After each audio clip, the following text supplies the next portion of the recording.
Assalamualaikum warahmatullahi wabarakatuh. Waalaikumsalam warahmatullahi Selamat wabarakatuh. siang teman-teman semuanya. Kembali lagi di podcast Suka-suka Gibah Misteri.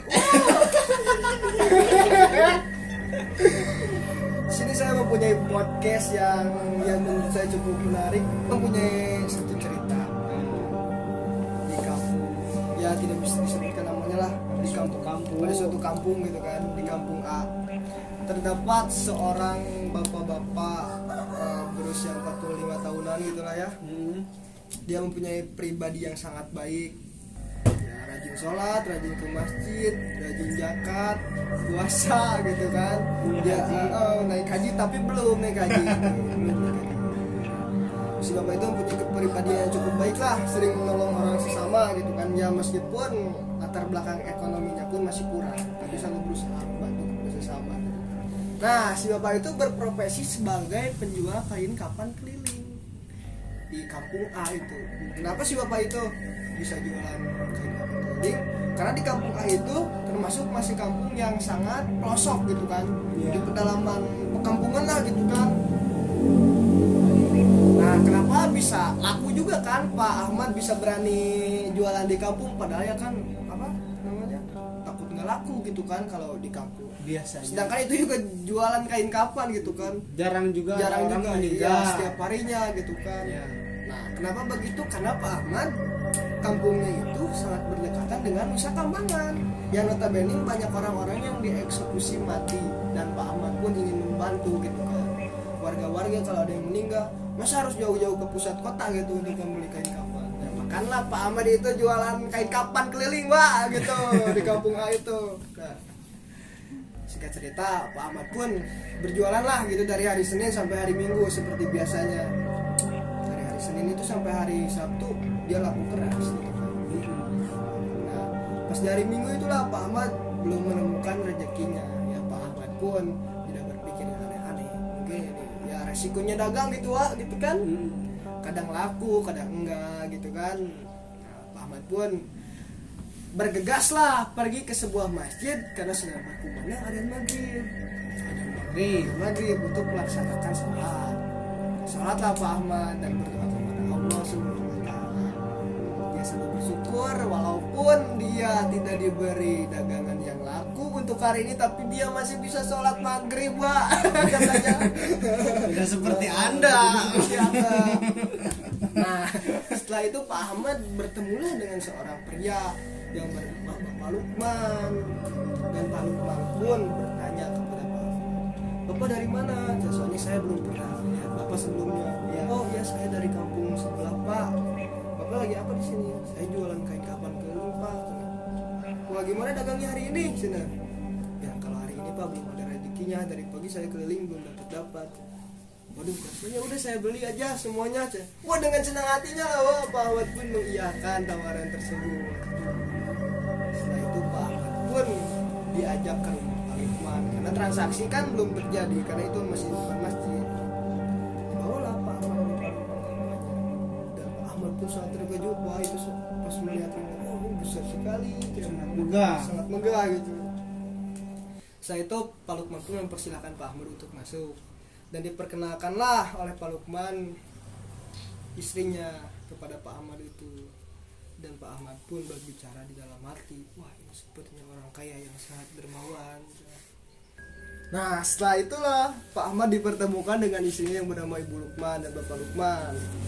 Setelah itu Pak Ahmad pun diberi suguhan makanan-makanan yang enak yang belum pernah ditemui oleh Pak Ahmad sebelumnya. Wah Ibu, Bapak terima kasih. Lalu adzan Isya berkumandang dalam setelah itu. Setelah adzan Isya berkumandang, Pak Ahmad dan Ibu Lukman, Bapak Lukman menunaikan salat bersama di rumahnya. Tiga orang. Pak Ahmad pun tidak merasa aneh dan curiga.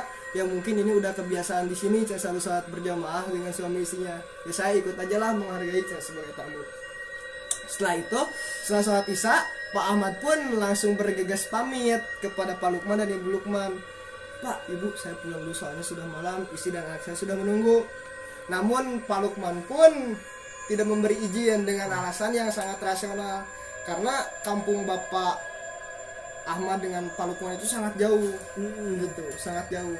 Ya Pak Lukman mengkhawatirkan gitu rawan terjadi kejahatan dan hal-hal misteri di kampungnya itu masih rawan katanya ya. Berarti masih kampung pisan. Benar sekali. Nah, sudah itu Pak Lukman pun menawarkan kepada Pak Ahmad, Pak, Bapak mondok aja sehari di rumah saya karena sudah malam. Ya dengan terpaksa lah Pak Ahmad mengiyakan ajakannya gue gitu. Ya Pak, ya Pak, saya di sini semalam karena sudah malam juga. Saya sudah menelpon istri saya, katanya dia biarin gitu kan. Nah, sudah itu Pak Ahmad pun diantarkan oleh Ibu Lukman ke kamar tamu. Dipersilahkanlah Pak Ahmad untuk beristirahat. Setelah itu Pak Ahmad beristirahatlah dengan tenangnya dan mengunci pintunya. Setelah jam 10 tiba, lalu Pak Lukman dan Ibu Lukman itu mengetuk pintu. Tok tok tok tok tok tok tok. Pintu kamar Pak Ahmad ya, yang Pak Ahmad. Setelah itu dibukalah oleh Pak Ahmad. Ada apa Ibu Bapak? Lalu Pak Lukman pun memberikan keterangan yang menurut Pak Ahmad tidak logis. Pak Ahmad, Bapak sudah tidur aja dulu di rumah saya, jangan kemana-mana, saya mau pergi sama istri saya. Lalu Pak Ahmad pun merasakan hal-hal yang aneh.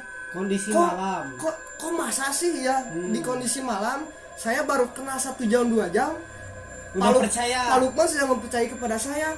Dan saya pun merasa aneh, kok nggak ada keluarganya atau anaknya gitu kan di rumahnya.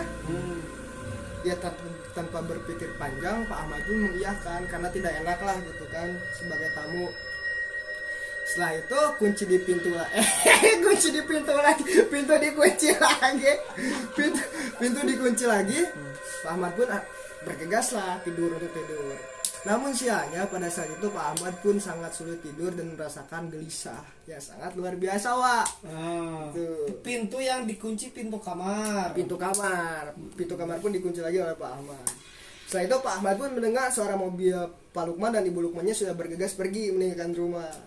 Nah, entah kenapa waktu itu Pak Ahmad tanpa tujuan yang jelas, Pak Ahmad langsung membalikan baju jadi yang di luar itu di dalam. Kasur pun sama dibalikan, yang ada spraynya di bawah, yang ada spraynya di atas, tanpa alasan yang jelas itu Pak Ahmad pun nggak tahu kok saya ngelakuin ini buat apa. Karena saking tidak nyamannya gitu kan, saking tidak nyamannya ada di situ. Lalu Pak Ahmad pun bergegaslah masuk ke kolong kasur. Sama itu juga tanpa alasan yang logis itu Pak Ahmad langsung masuk saking tidak nyamannya Pak Ahmad itu. Setelah jam 11 Pak Ahmad pun merasa ngantuk. Tidur di kolong kasur itu, di bawah kasur itu dengan semua terbalik gitu kan, celana terbalik, baju terbalik, kasur pun terbalik gitu kan. Pokoknya Pak Ahmad ada di bawah itulah gitu kan. Nah, setelah itu jam 11 pun berlalu, lalu Pak Ahmad merasakan angin yang cukup besar. Tapi di dalam kamar itu, Wak, enggak di luar.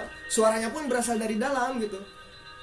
Nih, orang berpendapat gitu, wah iya mah pasti saya itu guys ketebak bentar di luar di kuburan guys, pasti saya itu yang cerita lawan biasanya gitu. Ternyata bukan Wak, lebih sadis anjing, aing teh kepikir sih aing teh. Tah guys gitu. Ternyata setelah jam 11 lewat, angin pun mereda, ada yang mengetuk pintu. Tok. Dengan senangnya gitu kan Pak Ahmad disangkanya Ibu Lukman dan Pak Lukman. Ternyata pas sebelum Pak Ahmad membuka kunci, pintu itu sudah terbuka, padahal itu terkunci. Dengan posisi Pak Ahmad masih ada di bawah kasur. Dan Pak Ahmad pun seperti ngepris gitu kan, membeku gitu melihat saat pintu itu terbuka dan ternyata yang masuk itu sosok nenek-nenek yang mempunyai wajah yang sangat hancur. Nenek-nenek. Nah, disitulah Pak Ahmad berusaha membaca doa sebisanya. Dan anehnya itu nenek-nenek tidak bisa menemukan Pak Ahmad yang berada di kolong kasur itu. Jadi si nenek itu cuman mengelilingi kamar aja. Ada orang mikir meureun eta maksudnya balik baju, buka baju teh ngaran teka ambeun eta aya jelema cek urang mah. Meh teu katingali. Eta tujuan cek urang mah. Soalnya emang rata-rata di setiap mitos, kalau misalkan kita di tempat nih yang orang katanya emang baju itu harus dibalikin. Orangnya soalnya mata apa gitu guys, pernah ada yang mitos eta. Padahal can disebutkan di video eta teh. Itu berlangsung sampai jam 3 subuh dan nenek itu mengelilingi kamar Pak Ahmad itu. Tidak lama ada yang berkumandang, lalu si nenek itu pergi entah kemana. Setelah berkumandang adzan, Pak Ahmad pun langsung bergegas untuk melaksanakan sholat subuh. Dan kagetnya Pak Ahmad pas keluar kamar sudah melihat Ibu Lukman dan Bapak Lukman sedang ada di ruang tamu dengan santainya. Pak Ahmad pun keluar, lah Pak Ahmad juga masih ada di sini. Tanpa berpikir panjang, Pak Ahmad pun langsung keluar rumah tanpa berpamitan pula. Pak Ahmad langsung meninggalkan rumah itu. Nah, Tapi si Bapak Lukman, Ibu Lukman ayah ada manusia. tapi jika lama itu udah pulang, cuman Pak Ahmad itu nggak sadar gitu kan lagi panik gitu kali ya kali ketiduran juga kan nggak tahu. Tapi Pak Lukman pun kaget saat melihat Pak Ahmad masih ada di kamar itu. Nah, tanda tanya orangnya. Langsung pulanglah itu Pak Ahmad sampai ke rumahnya memberikan semua uangnya kepada istri dan anaknya. Lalu besoknya Pak Ahmad pun kembali lagi ke tempat itu karena penasaran apa sih yang terjadi gitu kan, ke rumah Pak Lukman itu.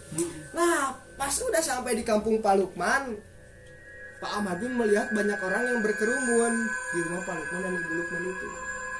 Pak Ahmad pun bertanya, Pak, ada apa ini Pak? Itu Pak Lukman sama Ibu Lukman meninggal. Wah, kagetlah Pak Ahmad. Nah, kesimpulannya begini Pak Ahmad itu dijadikan percobaan tumbal oleh Pak Lukman dan Ibu Lukman. Dikarenakan si tumbal Tidak bisa menemukan, tidak ditemukan adanya itu, otomatis yang menumbalkan. Makanya kaget Pak Ahmad juga, loh kok masih hidup, maksudnya Pak Lukman kan, loh kok masih ada di sini Pak Ahmad. Tapi dalam keadaan si Pak Lukman masih kan hidup karena masih hidup. Mata kaget oge disangkana geus pae si Pak Ahmad eta teh. Soalna eta teh sering melakukan ritual pesugihan yang sudah makan banyak korban. mata bola oke. Begitu awak asik cerita. Menarik Menarik kali ya.